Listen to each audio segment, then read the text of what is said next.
Alright, look at this monkey.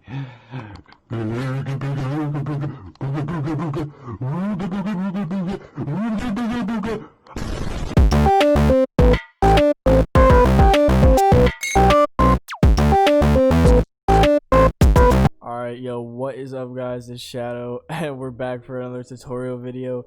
In this week's video, we're going to be covering how to do a Glaive type beat. I really hope I'm pronouncing this right, because I seem to not be able to pronounce any names right in the fucking hyperpop community, bro. I thought OS Quinn was Osquin.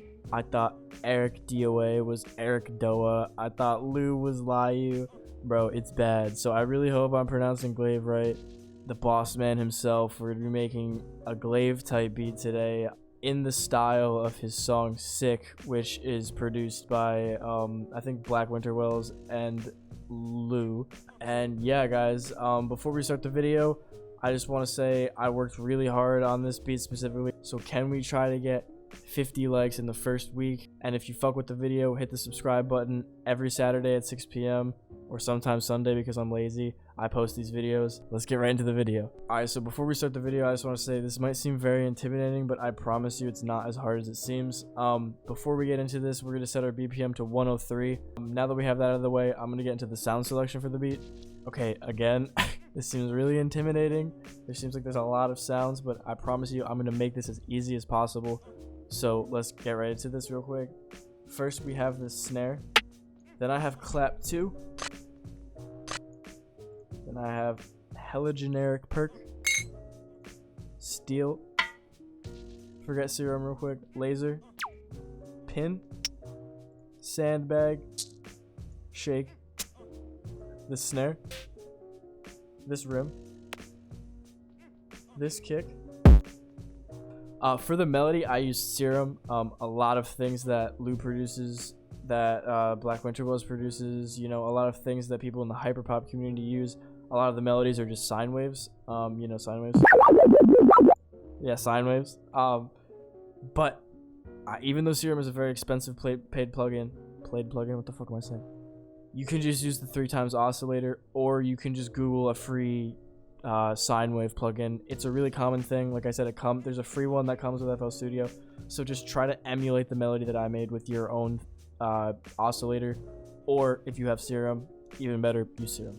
Alright guys, now that we're done with the sound selection, we're gonna hop into what seems really intimidating, but I promise you is not. So basically what I did is I went through a bunch of my kits and just got a bunch of perk noises and just threw them together and made this like groove loop. So I'm gonna let you guys hear what it sounds like before we get into it.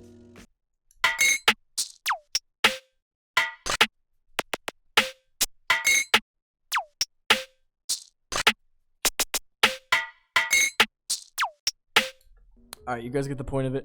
Normally in my videos, what I do is I'd go into each individual pattern and show you where exactly it's hitting, but since these are so many patterns, for the sake of not stretching the video out, I'm just going to sort of let you guys take inspiration from the loop that you just heard, take inspiration from some Glaive type beats, and sort of make your own loops. My advice though is go through all your drum kits and just get random percussion noises that sort of sound like rims and just little like shaker noises and stuff like that, and make a pattern. And don't overwhelm yourself. Make sure that each pattern sounds right before you add another pattern, and sort of just go for these like little offbeat hits. I mean, you can see it, there's really no formula to it. I sort of just played around and made this percussion loop. So yeah guys, I'm sorry that I can't go really into depth about this, but you know, just keep practicing with beats, and eventually you can create things like this easily, or more easily than you could before, I promise. Alright guys, moving on to the melody. I know this also seems intimidating, but I promise you it isn't. Essentially, I'm just gonna play this for you, and then we'll go into depth about how I made this.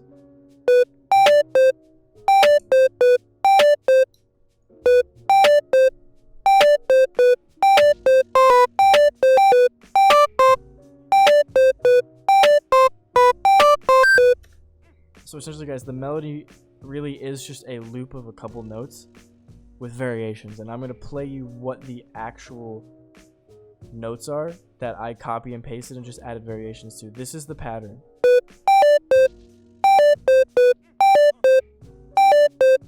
That right there is 4 notes. I promise you guys, anyone out there making beats can make 4 notes and build upon it. I'm gonna show you how, but even if you didn't add the variations, this is good enough. But I promise you, anyone out there who thinks, oh, I can't make a melody like this, you absolutely can, okay? 4 notes, that's all it takes, 4 notes. Then what I did is I took these little 2 bars, pasted it over, and then pasted it over and pasted it over, and I just added variations. That's all I did. So you guys, as you can see, it's just the same 4 notes repeating, and then I will add notes to fill gaps for variation, and then to just make it move and progress more. In like the second half, I move everything up an octave so it sounds like it's moving more, and at the very end I'll move something up 2 octaves, and I will add little layers where if you see like these top 2 notes right here that I just highlighted are just these 2 bottom notes moved up an octave.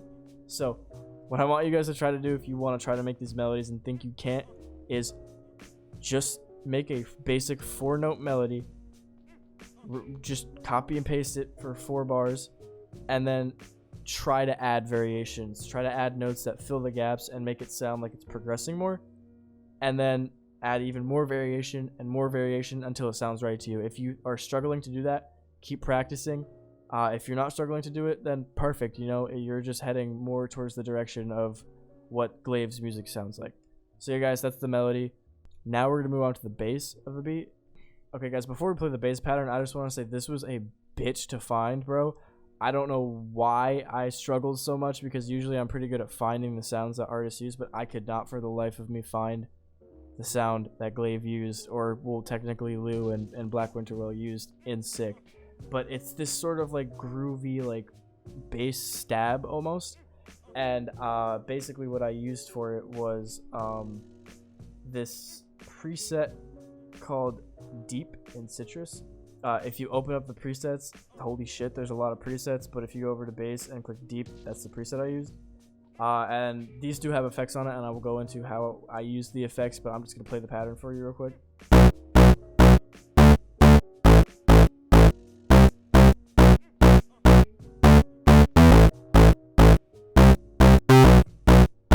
Alright guys, so basically what I did to make this pattern is I just followed the melody. I tuned it with the melody, and if you guys don't know how to do that, watch a separate tutorial.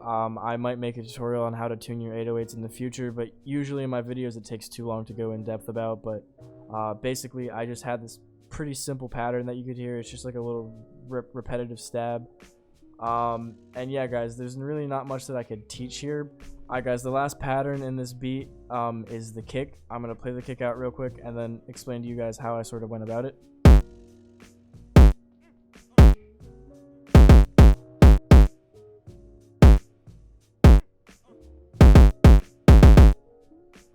Alright guys, so basically what I did for this kick is I intentionally did not follow the bass pattern. Typically when I'm making beats, I copy and paste my bass pattern and then just follow the bass pattern for the kick, but I purposely did not do that, and I made the kick hit off of where the bass hits, so that you could sort of create this like synergy between the bass and the kick that make this sort of like fuller noise in the Glaive type beat. Yeah guys, with this pattern there's not too much that I could really teach you guys. I could just say that, you know, listen to the pattern a couple times over again, experiment with your own patterns. There's a lot of things I could have done differently. There's no certain formula, but just sort of follow my lead and take inspiration, and you'll get a good kick pattern. Alright guys, now that we've ran through every drum pattern and the melody, now we're going to get into structuring. The structuring is very simple. That's what I want to say. The structuring is very simple. The 2 patterns that I added in the structuring are with the Serum melody. So basically, I took the original Serum pattern, the original melody, right-clicked it, and then clicked Render as Audio Clip. I did that twice, and then in the first pattern I pitched it all the way down an octave, and in the second pattern I pitched it all the way up an octave. And the effect that you're gonna get there is just for the hook, you're gonna get a more full sound. And I will say, I'm not 100% proud of the way this beat came out, because when the hook hits on sick and a lot of these Glaive type beats, it sounds a lot fuller than when I made it, and I just could not replicate that sound. You know, maybe one day I'll be able to do it. Maybe I'll make a Glaive type beat part 2 and cover this, but I could not for the life of me do that. So instead, I just got 2 more instances of the melody, one an octave lower, one an octave higher, to add more depth to the hook. So now that we have that out of the way for the structuring, the main melody and the perk loops, all the drums for the perk loop, go throughout the entire beat. For the first 4 bars, it's just the perk loop and the melody. For the second 4 bars, it's the perk loop, the melody, and then the bass. And then for the hook, it's I believe 16 bars of the perk loop, all 3 melodies, the kick, and the bass. After the 16 bars, it's going to drop out for 16 bars of a hook, a verse, sorry, not a hook, a verse. And then it's going to pick back up for the hook again. For the end of the beat, it's going to be all the melodies and the perk loops. Yeah, guys, so that's pretty much the structuring for the beat. You know, nothing too crazy. Now that we're done with that, I'm going to go into the mixer channel and show you everything that I did in the mixer channel. I'm just going to run down every channel in order. So for the master channel, I put a soft clipper on it. I removed the limiter, but I put a soft clipper on it. I have a wave shaper and a fast distortion, which I automated. So just ignore the knobs. Basically, I automated them. Then for serum, pay attention to this. For the serum melody, I added 2 things. I added a destructor lo-fi preset. These are the settings I use for the bit crushing. And I added a sound goodizer on B all the way maxed. And that is what I did to sort of add the grit to my melody. For the 808, for the deep 808 that I use on Citrus, I put 2 instances of Fruity Fast Distortion. I put the default preset in, and I put the heat preset in. And I used both of these, and that made that sort of like stabby 808 have a lot more punch to it. That really made it like shine through on the beat. And then for the kick, I put a soft clipper on it and I sidechained it to the 808 pattern, or the bass, whatever you want to call it, so that they don't clash as much. Basically, all I did to do that was I clicked on the kick, and then I clicked this little arrow down here on the bass, and now we're done. Now it's sidechained, and that is everything I did for the mixing. Now when I go into the actual beat, you'll see that I automated the wave shaper and the fast distortion so that it hits very slightly, only very slightly, during the hook. That is a pretty simple thing to do. I'm not going to go into depth about how to do that in this video, but you guys get the point. Basically, I made it a lot more like gritty and distorted when the hook is playing because I wanted it to sound more full. And at the very end of the beat, I took a master volume automation and just trailed it off. Alright guys, that does it for the video. That is my full breakdown on how to make a Glaive type beat. Again, guys, like the video if you liked it. If you didn't, don't leave a like. That's okay. Subscribe if you fuck with the video. I do these every Saturday at 6 p.m. And yeah, guys, have a good day or night. Peace.